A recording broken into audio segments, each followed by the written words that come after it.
Ja, am 23. oder vielmehr in der Nacht vom 22. zum 23. April 1432 war es dann soweit. Die Hussiten standen vor Bernau. Aus Albertshof kommend zogen sie hier auf das Steintor. Sicherlich hatte eine Abteilung Reiterei versucht, en passant die Stadt zu nehmen. Also eine schnelle Attacke, das Tor einnehmen, um reinzustürzen. Das ist den Hussiten aber nicht gelungen. Der Überraschungseffekt war hin, weil man war vorgewarnt. Aus den umliegenden Dörfern war die Bevölkerung nach Bernau geströmt, um sich hinter den Mauern zu schützen. Mit den Flüchtlingen kamen aber auch Bewaffnete, sodass mittlerweile hinter den Bernauer Mauern mit den Bernauern zusammen mehr als 1000 Bewaffnete standen. Die konnten sich natürlich erfolgreich hinter den Mauern gegen die angreifenden Hussiten wehren. Ja, wie ist es nun den Bernauern gelungen, sich gegen die Hussiten erfolgreich zu verteidigen? Erstens, es waren nicht so viele, wie angenommen wurde, etwa 1000. Also man war etwa gleich stark. Das war die eine Sache. Die zweite Sache, die Bernauer hatten die hohen Mauern. So eine hohe Mauer ohne Belagerungsgerät einzunehmen, ist fast unmöglich. Und dann hatten die Bernauer noch eine Geheimwaffe, das Bernauer Bier. Das machte sie selber mutig durch den Genuss und stark. Aber den Rest des Brauens, den Bierträber, den heißen Bierträber, den sollen die Bernauer Frauen den Hussiten als Willkommensgruß auf den Kopf gegossen haben. Und so war es dann so, dass die Bernauer sich mit dem heißen Brei und dem Bernauer Bier erfolgreich gegen die Hussiten verteidigt haben sollen.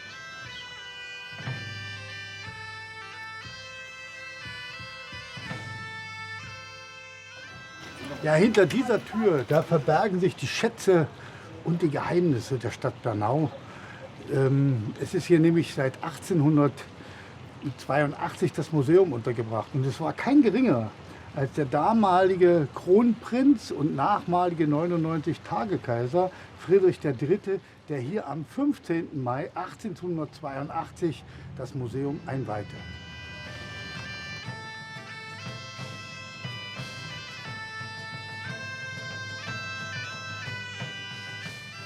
Ja, der 15. Mai 1882 war für Bernau schon ein besonderer Tag.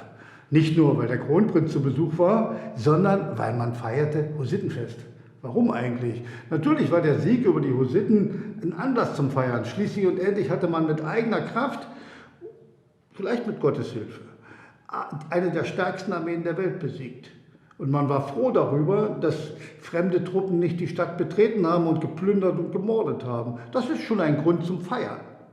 Ein anderer Grund ist, dass uns unsere Vorfahren dazu verpflichtet haben, das zu feiern. Denn in einer Urkunde heißt es, dass dieser Sieg über die Hussiten jährlich durch ein Fest zu ehren ist. Also wenn wir heute Hussitenfest feiern, erfüllen wir nur ein Vermächtnis unserer Altvorderen. Bei dem Fest 1882 wurde dem Kaiser natürlich versucht, etwas Besonderes zu bieten. Auch wenn es dann der Kronprinz war.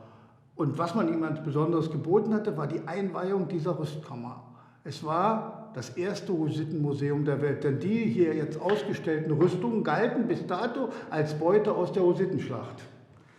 Leider stellte sich dann 1926 im Zeughaus zu Berlin, wohin die Sammlung zum Restaurieren gebracht wurde, heraus, als Spezialisten sie bestimmten, dass es sich dabei um die Schutzbewaffnung der Bernauer Bürger aus dem späten 15. und Anfang des 16. Jahrhunderts handelt, also gut 100 Jahre nach den Hussiten.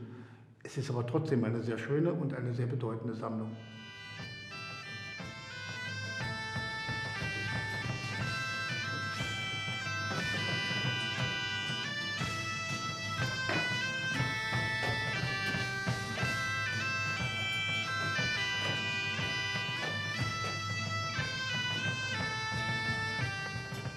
Ja, als 1882 das Museum hier eingeweiht wurde, hat man ja hohe Gäste erwartet. Wie schon erwähnt, der Kronprinz sollte ja kommen. Und für seine Begrüßung wurde eine Ehrenpforte am Bahnhof errichtet. Als dann der Kronprinz abgereist war, waren die 4 Köpfe, die man dort angebracht hat, nämlich Köpfe der Heerführer der Hussiten, die hier 1432 die Stadt belagert haben sollen.